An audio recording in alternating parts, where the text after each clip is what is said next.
Hello friends, எல்லாரும் எப்படி இருக்கீங்க? Welcome back another episode. So guys, இன்னைக்கு நம்ம எதை பற்றி பார்க்க போகிறோம்னா கமெண்ட்ஸ் அப்புறம் என்னன்னு பார்க்க போகிறோம். ஸோ கமெண்ட்ஸ் நார்மலாக நீங்கள் என்ன நினைக்கிங்க? அந்த வேர்டில் கமெண்ட் அப்படின்னா என்னன்னு இருக்கு. ஸோ கமெண்ட்டை பற்றி நீங்கள் நினைக்கிற தாட்ஸை கமெண்ட் பண்ணுங்க. ஸோ கைஸ், ஆக்சுவலாக கமெண்ட் அப்படின்னு என்ன பண்ண பார்ப்போம். அதுக்கு முன்னாடி நம்ம சேனல் சப்ஸ்கிரைப் பண்ணாமல் இருக்கீங்க, நம்ம சப்ஸ்கிரைப் பண்ணிக்கோங்க. கூடவே அந்த பெல் ஐக்கனை கிளிக் பண்ணிக்கோங்க. அண்ட் போன வீடியோவில் சின்டெக் பார்த்தோம், அதுலேயும் நம்ம கமெண்ட்ஸ் அண்ட் வேரியபிள்லாம் என்னன்னு பார்த்தோம். ஸோ அந்த வீடியோ நீங்கள் பார்த்து வந்தீங்கன்னா கொஞ்சம் உங்களுக்கு தெளிவாக இருக்கும்னு நம்புறேன். ஸோ ஐ திங்க் நீங்கள் பண்ணியிருப்பீங்க நம்புறேன். So let's dive into the video.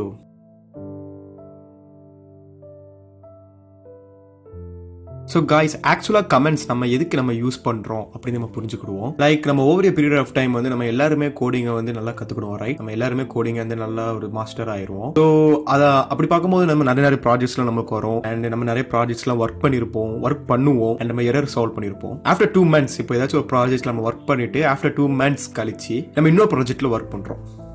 Okay, so உங்களுக்கு சிம்பிள் அண்டர்ஸ்டாண்டிங்காண்டி தான் நான் சொல்கிறேன். ஸோ யாரும் கீழே கலாய்ச்சிடாதீங்க.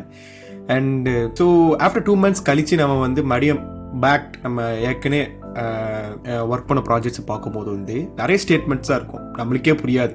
ஏன் நம்மளே மறந்துடுவோம் அந்த கோடிங்லாம் எழுதிருப்போம். ஸோ அந்த மாதிரி நேரத்தில் நம்ம வந்து இந்த லைன், இந்த ஸ்டேட்மெண்ட் வந்து எதுக்கு நம்ம யூஸ் பண்ணியிருக்கோம், ஏன் இந்த லைன் வந்து யூஸ் பண்ணியிருக்கோம் அப்படின்னு நம்ம தெரிஞ்சுக்கணும்னா அது பக்கத்தில் ஏதாச்சும் ஒரு ஹிண்ட்டுமா இருக்கணும்ல, ரைட்? நம்ம அது பக்கத்தில் ஏதாச்சும் ஹிண்ட், இந்த கோடு வந்து இதுக்கு தான் யூஸ் ஆகுது, இந்த ஸ்டேட்மெண்ட் வந்து இதுக்கு தான் யூஸ் ஆகுது, நம்மளுக்குன்னு ஒன்று இது இருக்கணும். ஏன்னா நம்ம எல்லாருமே ஹியூமன் பீயிங்ஸ் தான், நம்ம எல்லாருமே மறந்துடுவோம் ஒவ்வொரு பீரியட் ஆஃப் டைமில். ஸோ அந்த மாதிரி நேரத்தில் ஒரு ஹிண்ட், ஒரு ரெஃபரன்ஸ் காண்டி தான் நம்ம வந்து கமெண்ட்ஸ் வந்து யூஸ் பண்ணுவோம். ஸோ உங்களுக்கு புரிஞ்சிருக்கும்னு நம்புறேன். புரியலன்னா 10 செகண்ட் ஒரு 5 செகண்ட் பின்னாடி போயிட்டு வாங்க. அண்ட் புரியலன்னு கீழே கமெண்ட் பண்ணுங்க, நான் வந்து உங்களுக்கு சொல்லித்தர ட்ரை பண்ணுவேன். புரிஞ்சவங்களும் கமெண்ட் பண்ணுங்க. ஸோ நம்ம வேற யாராச்சும் நம்ம வியூவர்ஸ் யாராச்சும் பார்த்தாங்கன்னா அவங்களுக்கு கூட யூஸ்ஃபுல்லாக இருக்கும். ஸோ பைத்தானில் கூட நம்ம 2 டைப் ஆஃப் கமெண்ட்ஸ் இருக்கு, like single line comments, multiple line comment. And so அதை பற்றி பார்ப்போம் ஒன்று ஒன்றா. அண்ட் ஸோ கைஸ், இதுக்கு தான் நம்ம கமெண்ட் வந்து யூஸ் பண்ணுறோம்.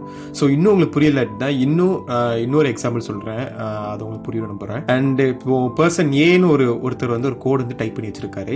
அண்ட் பர்சன் பிக்குன்னு ஒருத்தருக்கு வந்து அவர் வந்து சென்ட் பண்றாரு அந்த ஸ்டேட்மெண்ட் எல்லாத்தையுமே. ஸோ பர்சன் பிக்கு வந்து அவன் என்ன எழுதுக்கான்னு புரியல, அவன் எதுக்கு இந்த ஸ்டேட்மெண்ட் எழுதிருக்கான், எதுக்கு அனுப்பியிருக்கான்னு புரியல. ஸோ ஒரு எக்ஸாம்பிள் காண்டி தான். ஸோ அந்த மாதிரி நேரத்தில் பர்சன் ஏ வந்து ஒரு ஹிண்ட் வந்து அனுப்பி வைக்கார், கமெண்ட் வந்து எழுதி வைக்கிறார். நம்ம டெக்னிக்கலா நம்ம இதில் சொல்லணும்னா, லாங்குவேஜில் சொல்லணும்னா, ஸோ அதில் வந்து இந்த ஸ்டேட்மெண்ட் வந்து இதுக்கு தான் யூஸ் ஆகுது, இந்த லைன் வந்து இந்த லைன் ஆஃப் கோட் வந்து இதுக்கு தான் யூஸ் ஆகுதுன்னு பர்சன் ஏ வந்து இந்த கமெண்ட் வந்து டைப் பண்ணி பர்சன் பிக்கு அனுப்புறாரு. ஸோ பர்சன் பி அந்த ஏ டைப் பண்ண கோடு வந்து பார்க்கும்போது வந்து, ஓ இந்த இவன் வந்து இதுக்கு தான் அனுப்பியிருக்கானா, இந்த லைன் வந்து இதுக்கு தான் யூஸ் ஆகுறான்னு புரிஞ்சுக்கிடுவாரு. அண்ட் ஸோ காய்ஸ், ஆக்சுவலாக நம்ம கமெண்ட் வந்து இதுக்கு தான் யூஸ் பண்ணுறோம். ஸோ உங்களுக்கு புரிஞ்சிருக்குன்னு நம்புறேன். அண்ட் ஸோ கமெண்ட்ஸ்க்குள்ளே நம்ம போவோம், எப்படி நம்ம அந்த அதுக்கான சின்டெக்ஸ் பார்ப்போம். ஸோ கைஸ், இப்போ ப்ராக்டிக்கலாக நம்ம கமெண்ட்ஸ் அப்படின்னு என்னன்னு பார்ப்போம். ஸோ இப்போ வந்து டைப் பண்ண ஆரம்பிக்கேன். ஸோ இப்போ பிரிண்ட் ஹலோ வேர்டுன்னு போடுதேன். ஹலோ வேர்ல்டு போடையா என்ன போட? ஸோ ஹாய் பேபின்னு போடுவோம். ஹலோ வேர்ல்டுன்னு போட்டு எனக்கே சலிச்சிட்டு பேபி. Sorry guys.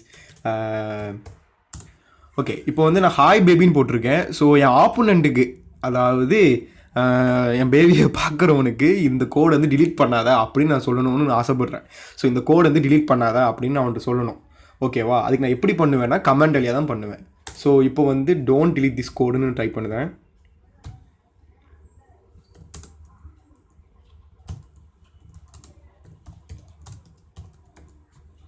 ஸோ இப்போ டைப் பண்ணிட்டேன் டோன்ட் டிலீட் திஸ் கோடுன்னு. Sorry, okay.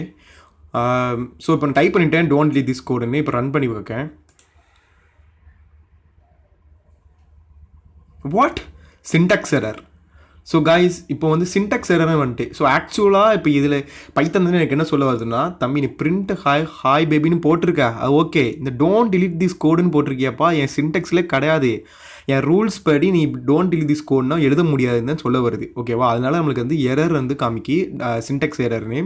ஸோ ஆக்சுவலாக நம்ம வந்து பைத்தானுக்கும் புரியுற மாதிரி எழுதணும் இல்லையா? சும்மா நம்ம வந்து இங்கிலீஷில் மட்டும் டோன்ட் டிலீட் திஸ் கோடுன்னு போட்டோம்னா நம்ம கோட் ரன் ஆகாது. ஆனால் நம்ம என் ஆப்போனண்ட்டுக்கு புரியும், சரி டோன்ட் டிலீட் திஸ் கோடுன்னு போட்டிருக்கானே. ஆனால் பைத்தானுக்கு புரியாது, பைத்தான் வந்து ரன் பண்ணாது டோன்ட் டிலீட் திஸ் கோடுன்னு. ஸோ பைத்தானுக்கு புரியாது. ஆனால் பைத்தான் புரியாது டோன்ட் டிலீட் திஸ் கோடு அப்படின்னா என்னென்னு. ஸோ அதுக்காண்டி நான் வந்து கமெண்டில் நம்ம ஹேஷ் அப்படி யூஸ் பண்ணால் மட்டும்தான் இது கமெண்ட்னு பைத்தானுக்கு புரியும். ஸோ இப்போ வந்து வெள்ளை கலருக்கு லைன் வந்து இப்போ வந்து க்ரீன் கலரில் ஆகிட்டு. ஓகேவா? இப்போ நான் வந்து ரன் பண்ணி காட்டுறேன் டோன்ட் டிலீட் திஸ் கோடுன்னு. பேம், ஹாய் பேபின்னு வந்துட்டா. ஸோ காய்ஸ் இப்போ ஹாய் பேபின்னு வந்துட்டு ஸோ காய்ஸ் இப்போ வந்து டோன்ட் ரிலீஸ் திஸ் கோடு நம்ம ரைட் சைடு எழுதியிருக்கோம். சப்போஸ் நம்ம பிரிண்ட்டுக்கு மேலே எழுதலாமா அப்படின்னு கேட்டிங்கன்னா பிரிண்ட்டுக்கு மேலேயும் எழுதலாம், எங்கே வேணாலும் எழுதலாம். நம்ம ஹேஷ்க்கு அப்புறம் நம்ம என்ன எழுதினாலுமே அது கமெண்ட்டாக ஆட்டோமேட்டிக்காக கன்வெர்ட் ஆயிரும். ஸோ உங்களுக்கு நான் செஞ்சு காட்டுறேன் சொல்கிறதோட. ஸோ இப்போ வந்து நான் அந்த பிரிண்ட்டுக்கு அப்புறம் என்ட்ரு அமுக்குறேன். ஸோ இந்த இடத்துல நான் பேஸ்ட் பண்ணதை அப்படியே காப்பி பண்ணதை பேஸ்ட் பண்ணிடுறேன். ஸோ காய்ஸ் இப்போ வந்து நான் டோன்ட் ரிலீஸ் கோடு இங்கேயும் இருக்குது. ஸோ நான் இப்போ வந்து இதை டிலீட் பண்ணிடுறேன். ஸோ இப்போ டிலீட் பண்ணி ரன் பண்ணி காட்டுறேன். ஹாய் பேபின்னு வந்துட்டா. ஸோ அவ்வளோதான் கைஸ். ஸோ சப்போஸ் நான் வந்து இப்போ சிங்கிள் லைன் கமெண்ட் அப்படின்னு சொல்லுவாங்க இதை. ஸோ ஓகேவா, இப்போ உங்களுக்கு இப்போ வந்து மல்டிபிள் லைன் கமெண்ட்ஸ் வந்து நான் எழுதணும்னு பார்க்குறேன். ஸோ எக்ஸாம்பிளுக்கு லைக் இப்போ வந்து நான் டோன்ட் டிலீட் திஸ் கோடை வந்து மல்டி லைனாக உங்களுக்கு கன்வெர்ட் பண்ணி காட்டுறேன். So don't delete this code delete. So guys இப்போ வந்து மல்டி லைனாக ஆகிட்டோ இல்லையா. ஸோ நான் வந்து இப்போ வந்து நான் எப்படி பண்ணலான்னா மல்டி லைன் கமெண்ட் வந்து தனியாக பைத்தானுக்கு கிடையாது, காமனாக சொல்ல போகணுன்னா. ஸோ அதுக்காண்டி நான் வந்து ஹேஷ் ஸோ இந்த மாதிரி ஹேஷ் அப்படின்னு தனியாகவும் எழுத முடியலை. இந்த மாதிரி இப்போ வந்து கறிவழிச்சவங்களுக்கு வந்து ஸோ இப்படி தனித்தனியாக எழுத முடியாது இல்லையா. ஸோ இப்போ வந்து மல்டிபிள் லைன்ஸ்னால் இப்படி தான் இருக்கணும் இல்லை. ஸோ ஒரு 10 லைன் போகலாம், ஒரு 5 லைன் உங்களுக்கு ஏற்ற மாதிரி.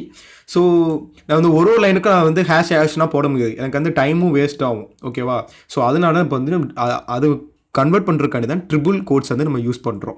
ஸோ ஆக்சுவலாக பைத்தானுக்கு வந்து மல்டிபிள் லைன்ஸில் வந்து பைத்தானுக்கு கமெண்ட் கிடையாது. ஸோ அது புரிஞ்சுக்கோங்க. ஸோ எல்லாத்துக்குமே நான் ஹேஷ் தான் போடணும். ஆனால் நம்ம ட்ரிபிள் கோட்ஸ் போட்டோன்னா பைத்தான் அது கமெண்ட்டாக கன்வெர்ட் பண்ணிக்கிட்டோம் லைக் திஸ். பார்த்தீங்களா. இப்போ நான் உங்களுக்கு ரன் பண்ணி காட்டுறேன்.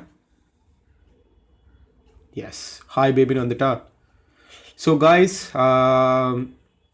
ட்ரிபிள் லைன் கோட்ஸ் உங்களுக்கு அப்படின்னா என்ன பார்த்தேன், மல்டிபிள் லைன் கமெண்ட்ஸ் அப்படின்னா என்னன்னு பார்த்தோம். ஸோ மல்டிபிள் லைன் கமெண்ட்ஸ் ஆக்சுவலாக உங்களுக்கு இன்னும் புரியலனா மல்டிபிள் லைன் கமெண்ட்டுன்னு ஒன்று கிடையவே ஓகேவா. நம்மளுக்கு வந்து எல்லாத்துக்குமே நம்ம ஹேஷ் தான் போட்டாகணும். ஆனால் பைத்தான் வந்து ஸ்ட்ரிங்கை வந்து ஒரு வேரியபிள் நம்ம ஸ்டோர் பண்ணி வைக்கலாட்டி அதை வந்து இக்னோர் பண்ணிடும். ஸோ அதனால தான் மல்டிபிள் லைன் கமெண்ட்ஸ் நம்ம யூஸ் பண்ணுறோம். ஓகேவா.